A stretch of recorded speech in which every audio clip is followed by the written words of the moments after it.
सभी को नमस्कार। आज हम लोग जैसा कि आप लोग जान रहे हैं कि बायो सेवर्ट का नियम आज हम लोगों को पढ़ना है। तो बायो सेवर्ट का नियम पढ़ने से पहले हम लोग समझ सकते हैं कि बायो सेवर्ट का नियम कब आया था। तो बात होगी तो बायो तथा सेवर्ट ये फ्रेंच के दो वैज्ञानिक थे, बायो तथा सेवर्ट, और दोनों दो वैज्ञानिक मिल करके और ये नियम 1820 ईस्वी में दिए थे। ये 1820 ईस्वी में ये नियम मिला था हमें। और ये नियम करता क्या है, तो ये नियम जब कोई धारावाही चालक तार है और उसमें धारा प्रवाहित हो रही है तो उसके चारों तरफ जो चुंबकीय क्षेत्र उत्पन्न होगा वो हमें गणना करके बताता है। यानी कि किसी धारावाही चालक तार के कारण जो विद्युत क्षेत्र उत्पन्न हो रहा है, जो चुंबकीय क्षेत्र उत्पन्न हो रहा है, उसे गणना के लिए चुंबकीय क्षेत्र के मान को ज्ञात करने के लिए हमें ये बताता है बायो तथा सेवर्ट का नियम। और बायो तथा सेवर्ट का नियम तब लगता है जब किसी धारावाही चालक तार में धारा प्रवाहित होती है तब, क्योंकि हमें पता है कि अरेस्टेड के प्रयोग से हमें पता है कि जब कोई चालक में या परिपथ में धारा प्रवाहित होती है तो उसके चारों तरफ, उसके जैसे ये मान लीजिए ये कोई धारावाही चालक तार है तो इसके सराउंडिंग चारों तरफ एक चुंबकीय क्षेत्र उत्पन्न होता है। ये अरेस्टेड के प्रयोग से निष्कर्ष निकाला गया था कि धारावाही चालक तार है, इसके चारों तरफ चुंबकीय क्षेत्र उत्पन्न होता है। तो वही चुंबकीय क्षेत्र को ज्ञात करने के लिए बायो तथा सेवर्ट का नियम आया था 1820 ईस्वी में।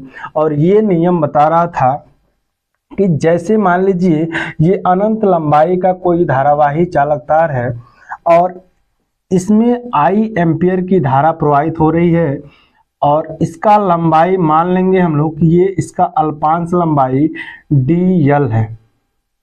ये DL अल्पांश लंबाई मानेंगे। और मान लीजिए कि यहाँ है कोई बिंदु P और इस पर ये बिंदु P से तार R दूरी पर, स्मॉल r दूरी पर स्थित है और इस तार से जो एंगल बना रहा है ये थीटा कोण बना रहा है, ये थीटा कोण पर स्थित है। तो ये थीटा कोण जितना भी है और धारा प्रवाहित हो रही है तो इसके कारण, इस चालक तार के कारण, इस जो धारा प्रवाहित हो रही है उसके कारण कितना चुंबकीय क्षेत्र यहाँ बिंदु P पर प्राप्त होगा वो हमें निकालना है। तो इस नियम के अनुसार हम कहेंगे कि जब भी किसी धारावाही चालक तार में जो धारा प्रवाहित होती है उसके कारण जो चुंबकीय क्षेत्र जनरेट होता है कैपिटल B, और B हम लोग डेल्टा B या फिर DB लेकर के चलेंगे, B डेल्टा B या DB लेकर के चलेंगे। क्योंकि अभी हम निकाल रहे हैं अल्पांश लंबाई के कारण कितना चुंबकीय क्षेत्र उत्पन्न होगा। अल्पांश लंबाई में जो धारा प्रवाहित होगी वो कितना चुंबकीय क्षेत्र जनरेट होगा ये हमें निकालना है। तो अब हम क्या करेंगे कि जो उन्होंने बताया था कि जो चुंबकीय क्षेत्र इस अल्पांश लंबाई के कारण उत्पन्न होगी वो समानुपाती होती है उसी अल्पांश लंबाई के। जितना लंबा ये धारावाही चालक तार होगा उतना ही ज्यादा चुंबकीय क्षेत्र जनरेट करेगा और जितना ज्यादा इसमें धारा प्रवाहित होगी DB उतना ही ज्यादा चुंबकीय क्षेत्र होगा। इसका मतलब इसमें प्रवाहित होने वाली विद्युत धारा के भी समानुपाती होता है। और यहाँ कोण कितने डिग्री पर है, कोण, वो कोण की ज्या लेना पड़ेगा यानी कि साइन थीटा, और साइन थीटा के समानुपाती होता है। ये जो DB होगा अल्पांश चुंबकीय क्षेत्र वो साइन थीटा के समानुपाती होता है। और यही चुंबकीय क्षेत्र अगर बीच के दूरी की बात करें हम लोग तो दूरी के वर्ग के व्युत्क्रमानुपाती होता है। ये दूरी के वर्ग के व्युत्क्रमानुपाती होता है। इसका मतलब ये है कि जितना लंबाई में हमें निकालना है, अगर संपूर्ण लंबाई में हमें विद्युत चुंबकीय क्षेत्र चाहिए तो संपूर्ण लंबाई के लिए संपूर्ण चुंबकीय क्षेत्र मिलेगा और अल्पांश लंबाई के लिए अल्पांश चुंबकीय क्षेत्र, यानी कि जितना लंबाई होगा उतना ही चुंबकीय क्षेत्र प्राप्त होता है। और इस धारावाही चालक तार में जितना धारा प्रवाहित होती है, जितना प्रबल धारा प्रवाहित होगी उतना ही प्रबल चुंबकीय क्षेत्र भी उत्पन्न होता है। और कोण देखा जाएगा तो ये कोण के साइन थीटा के समानुपाती, और साइन थीटा के समानुपाती का मतलब ये है कि साइन थीटा ये देखना है कि कब मैक्सिमम होगा। और थीटा अगर 90 डिग्री है तो साइन में 90 डिग्री मैक्सिमम 1 होता है। और तो ये साइन थीटा जितना मान अधिक होगा 90 डिग्री पर ये मैक्सिमम होगा, तो इसका मतलब साइन थीटा अगर मैक्सिमम है तो ये चुंबकीय क्षेत्र भी अधिकतम देगा। और ये दूरी की बात हो रही है तो इसके जितना करीब होंगे हम लोग इस धारावाही चालक तार के संपर्क में जितना होंगे ज्यादा चुंबकीय क्षेत्र का अनुभव होगा। और जैसे जैसे दूरी बढ़ती जाएगी वैसे वैसे चुंबकीय क्षेत्र का मान यहाँ देख रहे हैं कि घटता चला जा रहा है। तो दूरी के वर्ग के व्युत्क्रमानुपाती का मतलब यह है कि दूरी जितना ज्यादा होगी उतना ही चुंबकीय क्षेत्र कम होगा। तो अगर ये समीकरण बना लें कि ये समीकरण नंबर 1 है, समीकरण 2 है और समीकरण नंबर 3 है और ये 4 है, तो तीनों 4 समीकरण को लेकर के हम लोग कहेंगे समीकरण 1, 2, 3 तथा 4 से चारों समीकरण को अगर मिला दिया जाए तो ये dB समानुपाती होगा किसके, I dl साइन थीटा बटे आर स्क्वायर के। इस तरह से आई dl साइन थीटा बटे आर स्क्वायर के ये समानुपाती होगा।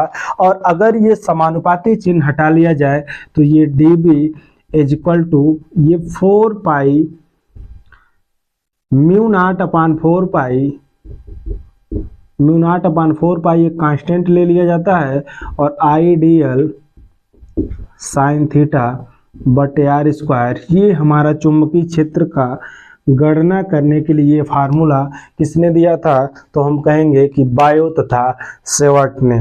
बायो तथा सावर्ट, बायो तथा सावर्ट ने ये नियम प्रतिपादित किया था। तो बात होगी कब होगा, तो 1820 ईस्वी में। अगर पूछा जाएगा कि बायो सेवर्ट का नियम किसके लिए उपयोग में है या फिर किसके लिए दिया गया, तो हम कहेंगे कि किसी भी धारावाही चालक तार में जब धारा प्रवाहित होती है तो उसके चारों तरफ चुंबकीय क्षेत्र उत्पन्न होता है और उस चुंबकीय क्षेत्र का मान ज्ञात करने के लिए बायो तथा फ्रेंच के वैज्ञानिक बायो तथा सेवर्ट ने यह नियम प्रतिपादित किया था।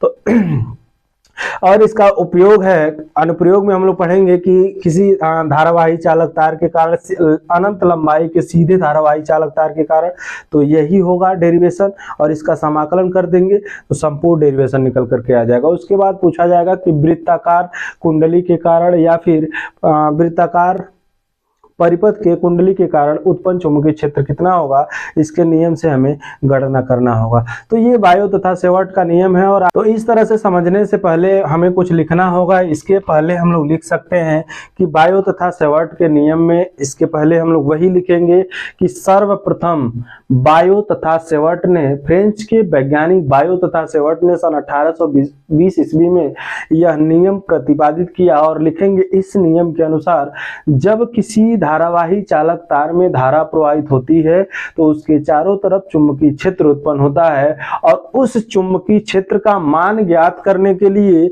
बायो तथा सेवर्ट ने यह नियम प्रतिपादित किया था। और इस नियम में हम लोग लिखेंगे कि जो चुंबकीय क्षेत्र उत्पन्न होता है उसके अल्पांश लंबाई या फिर धारावाही चालक तार के लंबाई के अनुक्रमानुपाती, फिर से अगली लाइन लिखेंगे उसमें प्रवाहित होने वाली विद्युत धारा के समानुपाती और कोण के ज्या के समानुपाती तथा दूरी के वर्ग के व्युत्क्रमानुपाती होता है। और इसके बाद समीकरण लिखेंगे और समीकरण लिखने के बाद जब चारों समीकरण को मिलाएंगे तो ये dV समानुपाती I dl साइन थीटा बट्टे आर स्क्वायर निकल करके आएगा। और यहाँ समानुपाती चिन्ह हटा देंगे तो ये म्यू नॉट अपान 4 पाई एक कांस्टेंट ले लिया जाता है, नियतांक जिसे हम लोग कहते हैं। और इस नियतांक को यहाँ हम लोग कह सकते हैं कि जो ये नियतांक है,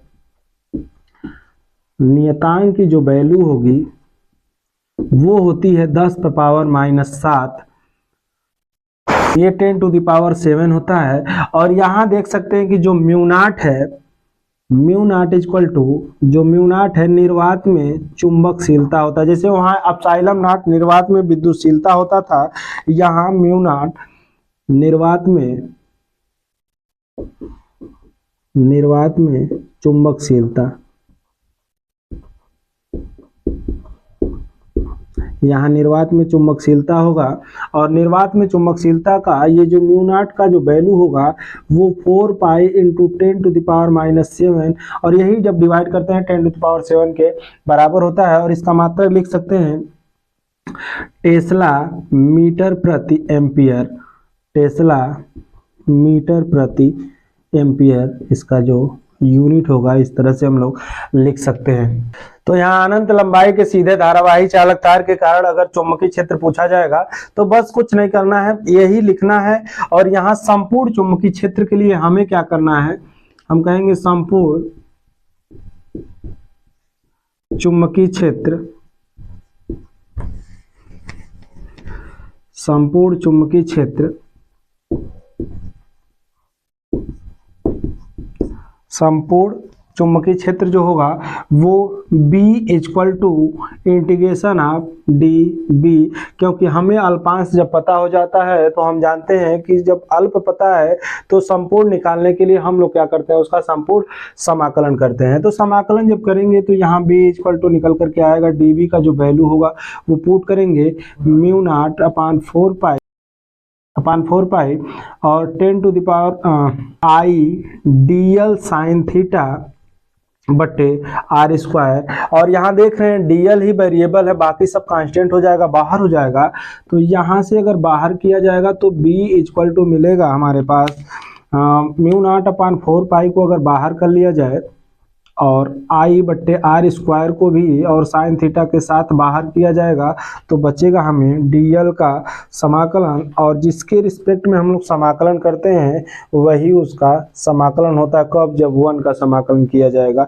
तो यहाँ l समाकलन होगा तो ये B = निकल करके आएगा μ0/4 पाई